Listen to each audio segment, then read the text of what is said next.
Syrian President Bashir al-Assad strikes with chemicals again. Trump talks tariffs, and Stormy Daniels' attorney continues to portray her as a saint. This is SOS 3. Welcome to the podcast. I wanted to unveil our third commentator for the show. Hey, nice to be here. Yeah, thanks. Thanks for coming. So let's get into the Trump's tariffs. Yeah. So recently, Trump has been talking about enacting tariffs on China. China has been known to use, for lack of better terms, dirty tactics when it comes to trade deals and how they conduct business with other countries. And the general discussion of that's been going around, the controversy about the tariffs themselves is these tariffs will definitely protect certain U.S. industries, but at the expense of making goods and services cost more for the American consumer.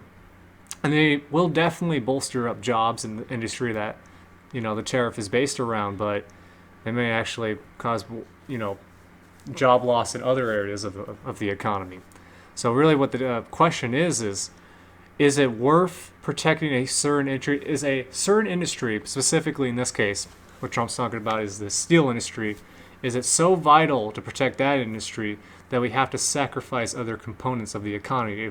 Do we have to increase the price of certain goods and services for the American consumer just to save this the steel industry? And even then, it's not even necessarily to save it, it's just to subsidize and protect the industry from going into a slow and gradual decline over the next decade, which, based off the market, may be where the steel industry is actually kind of headed in the United States. So I wanted to get your opinion on this. Do you think that the steel industry is that important to the United States? Or rather, do you think that it's important that Trump do these things, enact these tariffs, because people like the people working in the steel industry form his constituency? They are important to the Republican Party. They're important to Trump as a president to be reelected and to support his political campaign. What do you think about that? So just to there's a lot to so I want to unpack a little bit there. So I first want to talk about, in my personal opinion, protecting a certain industry is not the right thing. It's not the best thing to do. I think the market should fizzle out, or defective right industries. Yeah. Right. Exactly. And fizzle out the defective industries. So if the market doesn't like it, then we will tell. I don't feel like, because yes, we rely on steel a lot to build a lot of products and to do a lot of what we have, a lot of infrastructure. But we could get that from other places, and that's not a big deal, honestly, because the steel from other places is still steel, and there's no way that there's going to be weaker or stronger. And just because it's American, and I know Trump ran on this, was it needs to be American to be good. That's not necessarily a good argument, because if we can get something from a different country cheaper and still at the same quality, then that's fair game. And I think that it really comes down to protecting that business or protecting that product or that service. Because if the government protects that service, it's just a down roller coaster. Because it sets a precedent that, if a business is struggling, we've already seen this with GMC, where they during the stock market crash, the government pulled them out and gave them a huge... and even when the government supports them, doesn't necessarily mean it'll stop the decline. I mean, look at the coal industry. Under the Obama administration, the coal industry experienced a massive decline, partially because the government, used policies that were actually, trying to shut down the coal industry. That's what Obama ran on. I'm going to shut down the coal industry, essentially. The thing is that even after those policies were redacted under the Trump administration, the coal industry is still in decline. Maybe the steel industry isn't doing well because it's not going to do well. Maybe even in the presence of the tariffs, the steel industry is not going to, start seeing growth in the next, few decades or so. Absolutely. And if we try to protect a business right now, it fails, that's a huge loss for the government, and that's a huge loss for Americans and their tax dollars. Because a tariff is essentially a tax. Yes. The inflation caused by a tariff is sort of a alternative, unofficial tax on the American citizen. Absolutely. We will support this industry, and you're going to pay for it because your goods and services are going to be costing more now. So That's the thing about tariffs. It can be a double-edged sword. You can protect. Absolutely. Yeah, I mean, you can protect an industry, but you also have to hurt, certain other people to do that. But the thing is that about tariffs, they do have some utility. I'm opposed to tariffs. I'm a free market, laissez-faire capitalist. I'm a libertarian. Absolutely. I do not want the government determining what goods and services I'm buying, or dictating how markets should be run. But they can be used as a point of leverage when you're talking about foreign policy. So you can use tariffs to intimidate other countries. That's the excuse now. I'm seeing, I forget who said it, but someone working for the Trump administration, one of his advisors, was talking about how they're going to use this because, like I said, China plays dirty, with their trade policies. So what they're going to try to do is use these tariffs as a point of leverage. First of all, I think China technically has more leverage over us than we do them. In this Yes, particular absolutely. case. I would think They so. export to us a lot more than they import from us. So I don't think that's a defective strategy right out of the gate. And I feel like that's more of an excuse. The reason why Trump supports these policies is that he believes that tariffs equal more jobs. They equal more growth. Tariffs is a what's the word? I was going to say zero-sum game, but that doesn't really describe it accurately. It's basically there's no penalty. There's no consequences to a tariff. It will only benefit the country that enacts the tariff. And that's sort of that protectionist mindset that doesn't really work if you understand economics, if you understand how a tariff will affect things. Because a lot of people, they focus on the immediate consequence of something like a tariff. They will not consider what else happens in an economy. An economy is multifaceted. Yes, absolutely. Exactly. So yeah, I don't know if you wanted to elaborate on any of that. No, I think we covered enough ground with that. I want to move on to our next pressing issue, and that was the recent chemical attack Yeah, in Syria. in Syria. Absolutely. So yeah, another one. Yeah. So, Absolutely, yeah. Right another off the one. bat, and I didn't even know about this until you told me this earlier. That there was another one that happened. This is very reminiscent of the 2013 attack that happened. Yeah, there's been several chemical attacks by the Assad regime, and it's very unfortunate considering that. I mean, obviously it's unfortunate because innocent people are getting hurt in these chemical attacks, and it's chemical weapons are legal for a reason. Yes. They are grotesque. They're inhumane. Yeah. I would say. But anyways, the problem with this is that these chemical attacks keep going on, even though the U.S. has already reacted. I remember last time before this, the U.S. reacted with sending a number of missiles into Syria, and they even destroyed a Syrian airbase. In fact, I think there was a response to this recent attack by Yes, Israel. there was. Yes. Yeah.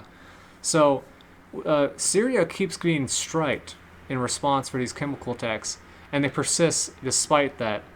So the only real way that we can see these sort of events, ending, is with the complete annihilation of the Assad regime. And that just begs the question: should the United States go to war with Syria? Absolutely. And what do they have to lose? And what do they have to Well, gain? The United States has a lot to lose by going into Syria. You got to remember there's a Russian presence in Syria. Yeah. One of the things that people were talking about back in the Trump election is that, when they're talking about Hillary wanting to establish no-fly zones, is we could get into a potential conflict with Russia. This is dangerous stuff. And if not with that recent, poisoning of that one Russian agent in the UK that had other countries giving not putting sanctions but redacting the Russian diplomats that were in their countries, and it's just a downward spiral because every time there's an event or something that happens, it's some way and somehow it is related back to Russia. And so I think it's going to escalate, I think, a little bit. Well, yeah, here and there. There's a lot of parties involved in Syria. You have Iran, which is pouring resources into Syria. You have the conflict, the civil war that's going on in Syria. You have the Russian presence in Syria. You have the Israeli interest in stopping Syria from providing weapons to Hezbollah. So there's a lot of different parties involved in Syria. A lot of potential for conflicts to start that go beyond just that. That's the problem, is that when we get involved in these wars, especially in the Middle East, we've seen this, is that there's unforeseen consequences for going to this. You don't just destroy the regime in power. You can create new struggles after And that. you have to, if you invade a country, you have to sustain, you have to be there. You have to sustain a new government for like a long time before the country is stabilized again. Well, I would say you don't necessarily have to do that. The problem is that when you topple a regime, you're taking a gamble. Yeah, exactly. You'll either get a new government that's stable, that isn't obviously you got rid of the old regime because they came into conflict with your own interests. The new regime could be worse. Yep. And not only that, you can see a completely new issue you saw in Iraq when Saddam Hussein was taken out of power. You have all these radical Islamic terrorists that became emboldened after that regime was taken out of power. Because say what you will about Saddam Hussein, but he kept those type of people, the type of people that conducted 9/11 out of power. So that's the thing about going into Syria. You have to consider all the possibilities, and also you do have the classic dilemma of isolationists versus interventionists. Yeah, should we intervene? And I wanted to pose this question: should we intervene in other countries that have their own conflicts? Yeah, I mean, like I said, this is a humanitarian crisis, and the entire international community wants to get involved. Well, I shouldn't say the entire international community, But the big power, the countries that are the power, the most prominent powers in the UN, and the UN themselves, which, hey, let's face it, are completely useless. Absolutely. Yeah.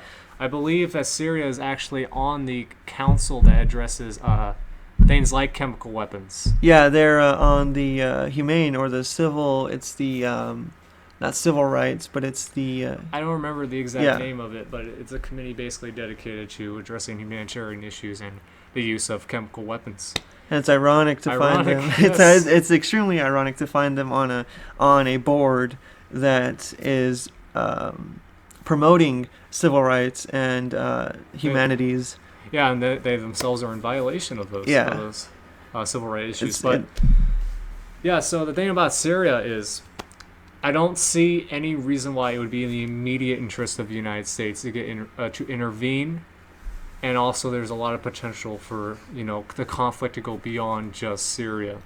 So that's the thing. When it comes to Syria and using these chemical weapons, all we can hope for is that the people that are most prevalent in Syria, people like Russia, will find a way to get Assad, to convince him to stop these inhumane attacks, to convince him that it is in his best interest to no longer conduct these activities. And in fact, I don't know about this for sure. I believe Vladimir Putin has said to Assad he needs to stop these attacks because it is garnering way too much negative attention from the international community, and it is in Russia's interest for other countries to not get involved in the Syrian conflict.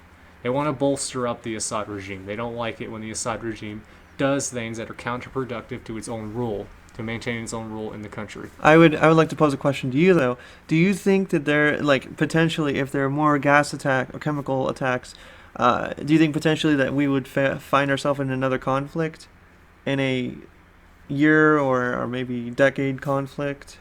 Well, then with these attacks is it prompts a response. Yeah, right? absolutely. So it's not that the more they do it, the more the United States is going to be incentivized to actually intervene. They're just as incentivized now as they were years ago when Obama said that that established his red line in Syria, demanding that there no longer be chemical weapons use. I do not see the United States becoming involved in the foreseeable future any more than they already have been. But hopefully, like I said, hopefully the Assad regime will find it in their best interest to stop these inhumane attacks, because I understand a country is in the civil war and the regime in power is going to defend itself. It's going to utilize its army to defend itself against insurgents. But using things like this is just, I don't even have the words to describe it. It is repugnant beyond belief. So, anyways, getting off of that. So, not to open this next Not to dismiss our last topic. Not to dismiss our last topic, but I wanted to open up with something hilarious. So it seems like the storm is gone. Right? Yeah. At least, kind of. Stormy weather is gone. In case you guys don't know what we're referring to the whole controversy surrounding Stormy Daniels. Of course, if you've heard, she's been featured on 60 Minutes and other interviews talking about how she had received money from Trump campaign, Trump himself. Yeah, by his attorneys. Yeah, by his attorney. To be silent during his running for president because supposedly she accuses him of having an affair. She doesn't. I mean, it's obvious that it's obvious that it happened. To think that Trump is a perfect person and that it had no affairs would be an arrogant thought. I think he has had multiple affairs. I don't think anyone actually came out and just outright denied it. Yeah, she was just paid to be quiet about it. But however, even though she received a pretty large settlement, she discovered that she could make a lot more money talking about it. And has she even accepted the settlement? Have you even taken that money? She took the money. But has she used it, or has she just kept it in a security? Well, I don't know if she spent the money or anything, but I know that she took the money, and that means that she's obligated to follow the rules set out in that settlement. I honestly think that this is a smear campaign because the only pieces of evidence that are there are where she was threatened. She was in her car going to a class or going to a fitness class, I think. Oh, okay. So that's something else. So you're not referring to her claiming that she had sex with Trump as a smear campaign. You're talking about the whole thing where she's talking about her being intimidated about someone approaching her and saying. The whole idea where she's coming out now and saying, this happened and this happened, and she's putting down problems to the media and presenting these problems to the media is, to me, seems like a smear campaign because there's no evidence. I think you could say that there's no evidence for that specifically, but I think you could make an argument that it is a smear campaign that the media is featuring her so much. I mean, it's not that relevant. No one's thinking that Trump is a shrinking violet and he's some sort of saintly figure. That guy's had 3 wives and he's cheated on almost every single one of them. Okay, so I don't think the promiscuity is really the issue. And actually, to go back to the initial claim is she put herself towards him or presented herself toward Stormy presented herself to Trump to get onto the Celebrity Apprentice show that he had currently, and that was supposedly the grounds for the affair. But she didn't make it on Celebrity Apprentice, so her job wasn't. She did not accomplish what she planned on. Yeah, I'd say this entire case is not really that relevant. It's like I said, the media has been kind of blowing it out of proportion. No one thought that Trump was a saintly figure. Well, unless they were uninformed. Yeah. But what I find amusing, I have to admit, is how Stormy Daniels, I think he was on with Megyn Kelly, he was trying to make the serious claim, that the reason why Stormy Daniels was coming out now was because this is her Me Too moment and she's a noble and virtuous woman. She's coming out because she wants to let the public know this important, vital information about the president. I find it funny how they're trying to make her have this outstanding reputation and just this glorious reputation that she's just the angel. For God's sake, she's a porn star.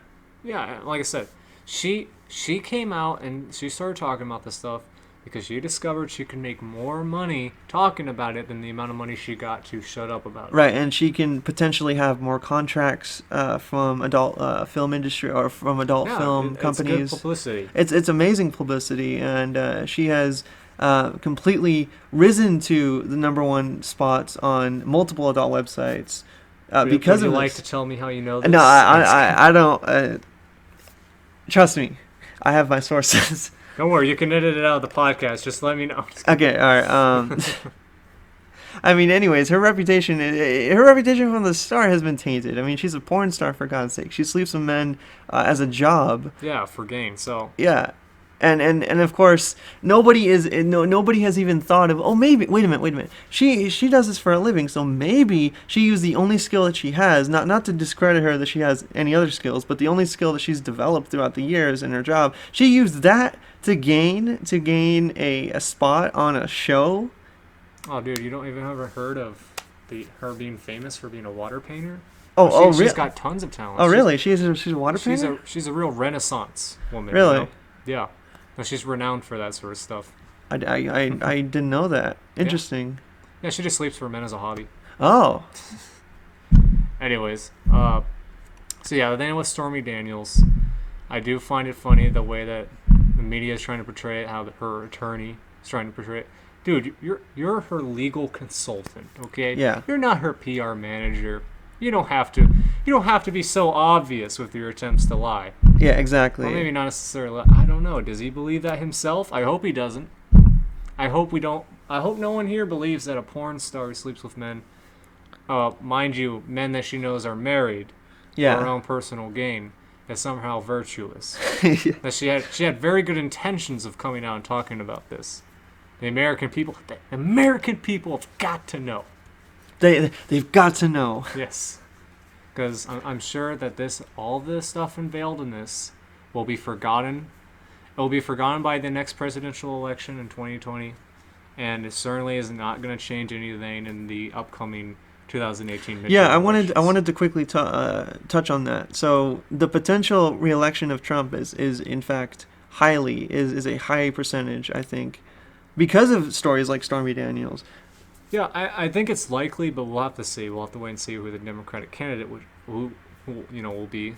But I think because Trump campaigned on this whole idea that the media is out to get him, and he said, "Look, the media, look at this. Look at the stories they're doing. Look at the story. Look at how they're portraying me. They're portraying me as a negative person. They're portraying me as someone that's not virtuous. Don't get me wrong. He's not virtuous. He's not an angel. But he's trying to make a point that they're targeting him specifically. They're overwhelmingly biased. Biased, and he's trying to showcase that bias. And I think because of that, because of stories like Stormy Daniels and her potential scandal that she has on her hands, could be a potential reason for him getting reelected in 2020. Trump won because he knows that the culture war is more significant to the American people than the political war.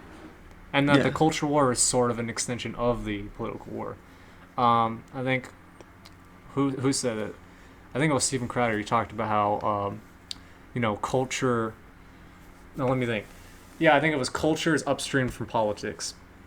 Yeah. And basically what that means is that culture is what influences politics. Culture is the foundation. That's what people are really interested in. That's what people can relate to. That's what makes people vote the way they do. Yeah. People care more about the cultural issues at stake.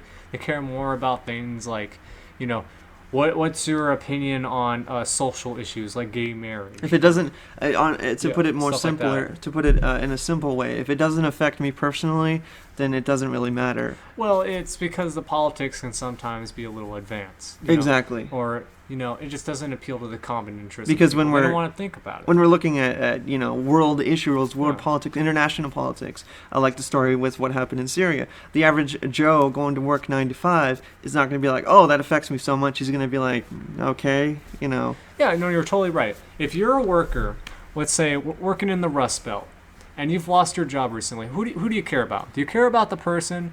I'm talking more specifically about Trump versus other Republicans. Do you care about your traditional Republican candidate who's mostly focused on foreign policy issues and the budget? Or do you care about Trump who's talking about how outrageous it is that Americans can't get a job the way they used to?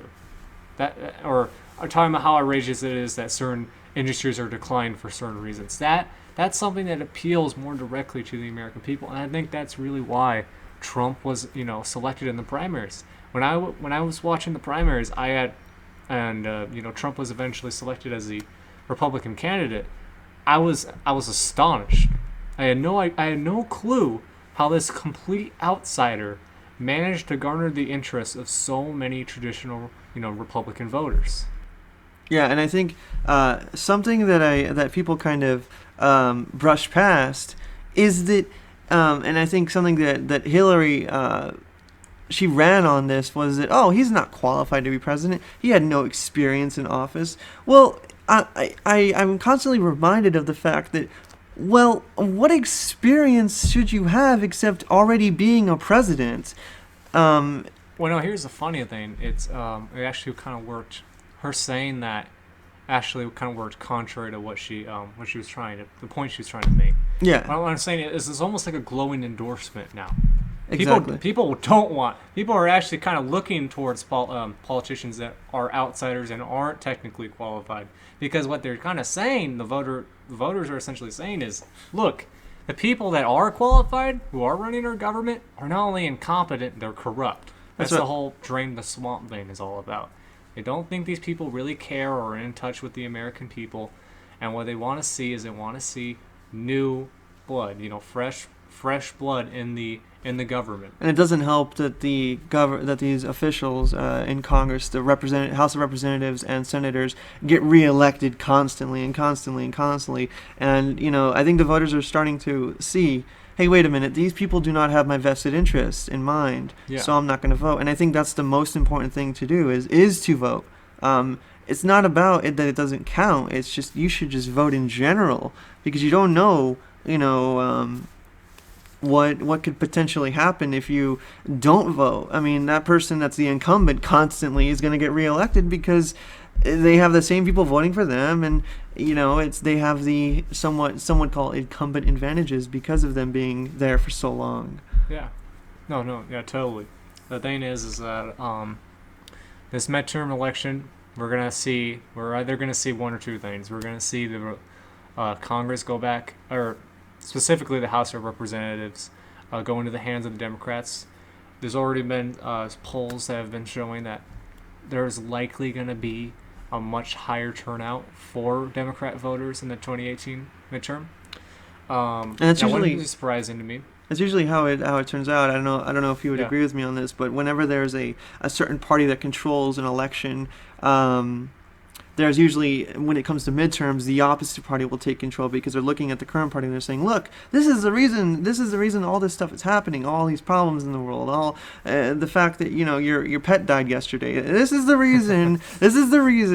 The party in power is the reason why why you picked that specific bread type at the store instead of your favorite bread type is because the party. So they're gonna get. Usually, what happens is it flips. It's the Democrats, the opposite party, will take control, and then it's a in this case, Republican president. I'm just assuming here, Democratic Congress, and then maybe Democratic House, and then there's nothing that can ever get done because it's just gridlocked constantly. Well, I think the reason why there's going to be such a particularly high turnout is not only because of a reaction to Trump, but also because of the issues that are going on right now, like DACA. Congress is not going to get through DACA unless there is a clear majority of Democrats in the House. Yeah, because there's no way that there's been several compromises put in play by the Republican Party, but because I can see it in the Senate. The Senate is not that big of a majority for the Republicans. I think it's 52. 51 or 52. Yeah, 51 or 52. It's not a big majority, and also it's pretty. I could definitely see certain Republican senators being convinced, because that's the thing. This entire thing with DACA has been about compromise. The Republicans have been basically trying to make concessions. The Democrats just want a clean bill. So if they can get a case where they have at least somewhat of a majority, the Democrats obviously get somewhat of a majority, they can probably get some Republicans on their side, because some are willing to make concessions, certainly more than others. And exactly. Yeah. So I think this is where we're gonna end today's. This is where we're gonna end SOS 3. Hope you guys enjoyed, and we will see you next time. See ya.